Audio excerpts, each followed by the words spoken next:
Shalom and good morning everyone. ఈ దిన కృపావాక్యం చూసుకుందాము. ఎలోహిం బిడ్డలారా, 2వ రాజుల గ్రంథము 11వ అధ్యాయము 9వ వచనం. యాజకుడైన యెహోయాదా తమకిచ్చిన ఆజ్ఞలన్నిటి ప్రకారము చేసిరి.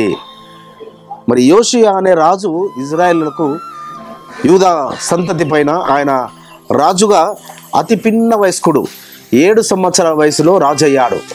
ఈ 7 సంవత్సరాల వయసులో ఉన్న బాలుడికి బాల్యదినముల నుంచే ఈ యెహోయాదా అనే యాజకుడు ఆయనకు నీతిని నేర్పిస్తూ వస్తున్నాడు, ధర్మమునంతా నేర్పిస్తూ వస్తున్నాడు, ఆజ్ఞలన్నిటిని నేర్పిస్తూ వస్తున్నాడు, ఆజ్ఞల వెనుక దాని కట్టడలన్నీ నేర్పిస్తూ వస్తున్నాడు. కాబట్టి ఆ చిన్న బాలుడైన యోవాషు మరి 7 సంవత్సరాల వయసులో రాజై ఆయన 40 సంవత్సరాలు యూదా జాతిని ఏలాడు. ఆ 40 సంవత్సరాలు కూడా దేశమంతా సుభిక్షితంగా ఉంది. ప్రజలంతా నీతిని అనుసరించారు. ఏ శత్రువు వారి మీదకి రాలేదు, ఏ యొక్క దుర్మార్గులు వారి మీదకి రాలేదు. మరి పాడి పంటలు వర్ధిల్లాయి. మరి చాలా చక్కటి శ్రేష్టమైన ఈవులన్నిటి చేత పరలోకపు తండ్రి వారిని ఆశీర్వదించాడు. ఏ శత్రువు వారి మీదకి వారి వైపు కన్నెత్తు చూడకుండా చేశాడు. కాబట్టి ఎప్పుడైతే ఒక రాజ్యాన్ని పరిపాలిస్తున్న రాజు నీతిమంతుడుగా ఉంటాడో, ఆ రాజును నడిపించే యాజకులు నీతిమంతులు ఉంటారో ఆ దేశము సుభిక్షితంగా ఉంటుంది. రాజైనా నీతిమంతుడుగా ఉండాలి, రాజును నడిపించే యాజకుడైన నీతిమంతుడు ఉండాలి. కానీ మన రారాజైన మన యాజకుడైన మన ప్రధాన యాజకుడైన యెహోవా మెస్సీయ మనల్ని యాజక సమూహముగా చేయబోతున్నాడు. బిడ్డలారా, రాణులైన యాజకురాండ్ర సమూహము. కాబట్టి మనము మరి మన రారాజైన యెహోవా మెస్సీయ ఆజ్ఞాపించిన ఆజ్ఞలన్నిటిని అనుసరించినప్పుడు ఆ యోవాషు యొక్క రాజ్యము ఏ విధంగా అయితే సుభిక్షితంగా వర్ధిల్లిందో మన కుటుంబాలు కూడా క్షేమంగా ఉంటాయి. మన బిడ్డలు కూడా దీవించబడుతుంటారు. మన బిడ్డలు భూమి యొక్క దేశం యొక్క ఉన్నతలను ఎక్కిస్తాడు పరమ తండ్రి. మనకు విరుద్ధంగా ఏ ఆయుధమును ఆయన అది వర్ధిల్లనేడు. మనకు విరుద్ధంగా రూపించబడే ఆయుధంను ఆయన లయం చేస్తాడు.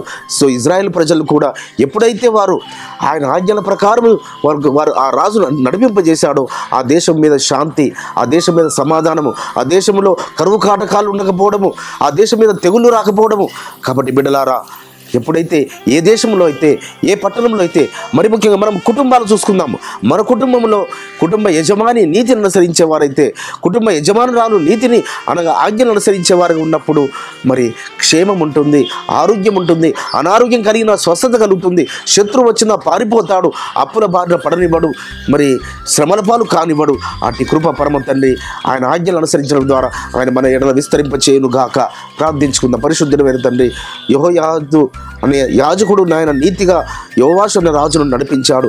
మా రారాజు అయిన మా యెహోవా మెస్సీయ, మా ప్రధాన యాజకుడైన యెహోవా మెస్సీయ, మెల్కీసెదెకైన యెహోవా మెస్సీయ మమ్మలను యథార్థమైన నీతి మార్గంలో ఆజ్ఞలు అనుసరించే మార్గంలో మేము నడిచినప్పుడు మేము వరిద్రులుతామని ఇచ్చిన వాగ్దానం బట్టి స్తోత్రములు చెల్లిస్తూ నజరుడైన యెహోవా మెస్సీయ నామమున స్తుతించి ప్రార్థించి వేడుకుంటున్నాం. పరలోకపు తండ్రి, మన పరలోకపు తండ్రియో, మన రక్షకుడును విమోచకుడును నజరేయుడైన యెహోవా మెస్సీయ వారి దివ్య సముఖం నుంచి మీకు, మీ కుటుంబాలకు, మీ వంశాలకు శాంతి, సమాధానం, కృపయు మెండుగా కలుగునుగాక.